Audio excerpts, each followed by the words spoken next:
नमस्कार साथियों,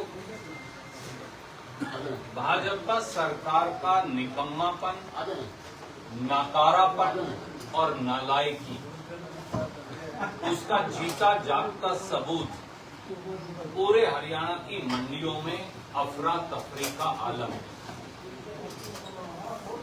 मंडियों में बारिश के बाद गेहूं भीग रही है, तो दूसरी ओर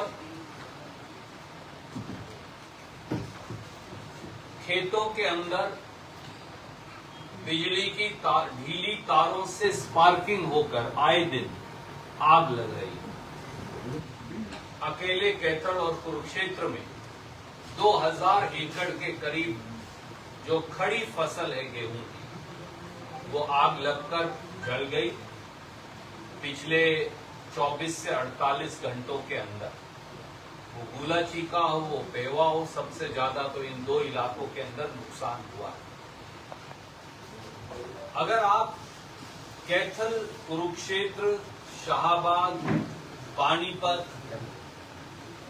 जींद कोई मंडी को देखिए तो आज मंडी का व्यापारी हाहाकार कर रहा है, किसान बेजार है। क्योंकि मैं आज आते ही अपने सारे व्यापारी भाइयों से पूछ रहा था, मंडी के साथियों का भी ये मानना है कि इस प्रकार का अफरा तफरी और बद इंतजामी का आलम उन्होंने कभी जीवन में नहीं देखा।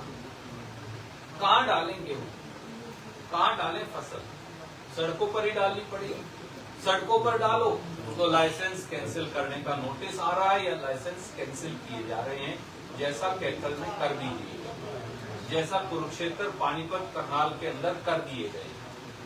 तो सर पर उठा के रखें, पर सर पर भी कितनी गेहूं व्यापारी रख सकता है उठा के?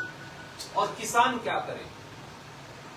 बारिश हो गई, फसल गीली हो गई, उसको सुखाता है, फिर ये कह के रिजेक्ट कर देते हैं कि तुम्हारी तो फसल के अंदर, तुम्हारी कणक के अंदर नमी की मात्रा। आज तक एक फूटी कोड़ी 11 बार बारिश से नुकसान हुआ, ओले पड़े, तूफान आया, बारिश आई, गेहूं की फसल की कटाई से पहले अलग अलग जगह पर नुकसान हुआ, खड़ी फसल बिछ गई। परंतु श्रीमान नायब सैनी जी और बीजेपी की सरकार ने एक फूटी कोड़ी मुआवजा किसान को नहीं दिया। अब जब किसान का पीला सोना फसल कटाई के बाद मंडी में आ रहा है तो उठान की कोई व्यवस्था नहीं। अगर कोई चेक करे तो जिस ठेकेदार को उठान का ठेका कैथल अनाज मंडी का दिया गया है, उसके पास 350 पौने 400 गाड़ियां होनी चाहिए, 372 गाड़ियां होनी चाहिए, मुझे बताया गया। परंतु 20, 50, 40 गाड़ी से ज्यादा कोई लगाता ही नहीं, उठान होगा कैसे? क्या ये सीधे सीधे सरकार, प्रशासन और ठेकेदारों की मिलीभगत की ओर इशारा नहीं करता? आप किसान की फसल उठाई से भी अगर नाजायज पैसा कमाएंगे तो हरियाणा का किसान, देश का किसान जाएगा कहां? किसान फसल लेकर आता है, बारदाना नहीं। किस चीज के अंदर फसल आप पैक करके उसे लेकर जाओगे? जब तक, अब सरकार ने एक नई शर्त रख दी, चाहे मेरी फसल बिकती जाए मंडी में, जब तक वो फसल उठकर गोदाम तक जाकर जमा नहीं हो जाएगी, किसान और आड़ती को पेमेंट नहीं होगी। पिछली बार भी याद करिए, पिछली बार भी अफरा तफरी थी, इससे कम थी, ऐसा आलम तो पिछली बार भी नहीं। इस बार सीधे सीधे मेरे 4 सीधे इल्जाम है। नंबर 1, श्रीमान नायब सैनी और उनकी सरकार ने इस बार फसल के उठान की कोई इंतजाम किए ही नहीं। ना बारदाने का इंतजाम किया, ना संसाधनों का इंतजाम किया, ना स्टोरेज का इंतजाम किया। असल में बीजेपी की सरकार हरियाणा के किसान और आड़ती से किसान आंदोलन का बदला ले रही है, चोर दरवाजे से। नंबर 2, व्यापक भ्रष्टाचार है उठान के मामले में।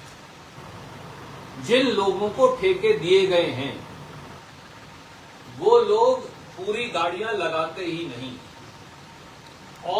इसमें सीधा पैसे की लेन देन है। मैं इल्जाम लगाता हूं पैसे की लेन देन के बगैर, नहीं तो ठेकेदार को आज कैंसिल करो, कल किसानों को बोलो अपने अपने ट्रैक्टर लगाओ, उठान करो, सब उठा लेंगे, आड़ती भाई उठवा लेंगे। क्या कारण है कि ट्रैक्टरों को लाइसेंस नहीं दिए जा रहे? आप हर आड़ती को, हर किसान को फ्री कर दीजिए, इतना पैसा मिलेगा, फिक्स कर दीजिए, सरकार फिक्स कर दे।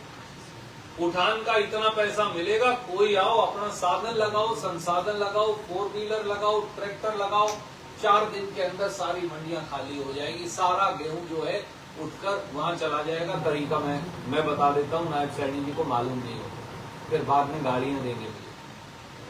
बड़ा सीधा तरीका है, आड़ती और किसान दोनों को ये जिम्मेवारी सौंप दी जाए। इतना पैसा मिलेगा पर ट्रैक्टर के लदान का, इतना पैसा मिलेगा पर 4 व्हीलर के लदान का, इतना पैसा मिलेगा पर ये जो ट्रक है उसके लदान का, इतना पैसा मिलेगा 16 पहिया वाली गाड़ी के लदान का। कोई आओ, जितना चक्कर लेंगे उतने चक्कर के पैसे ले जाओ।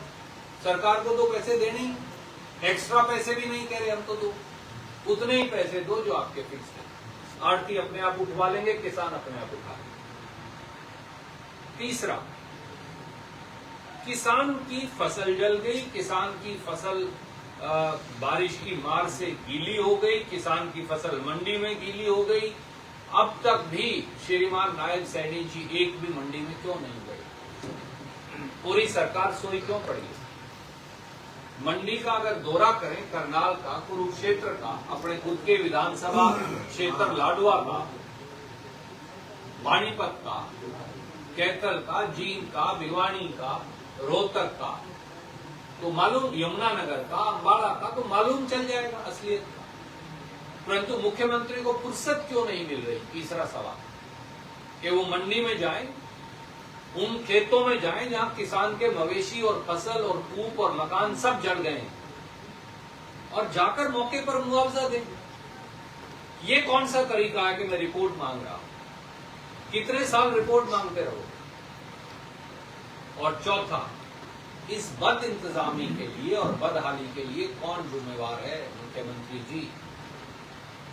इस बद इंतजामी और बदहाली के लिए कोई जिम्मेवार है तो सरकार का मुखिया, मुख्यमंत्री स्वयं जिम्मेवार है। और जिस प्रकार से भ्रष्टाचार, भाई भतीजावाद, बारदाने की कमी, उठान की कमी, उठान के लिए गाड़ियों की कमी, नमी की मात्रा लगाकर किसान की फसल को खारिज करना और आड़तियों के लाइसेंस कैंसिल करने का आपने जो ये तंत्र बना रखा है, ये कोप तंत्र है सरकार का। इस कोप तंत्र का खात्मा कब होगा? तो इसलिए इस बात के लिए मुख्यमंत्री श्रीमान नायब सैनी और भाजपा सरकार जवाब दे, ये हमारी मांग। किसानों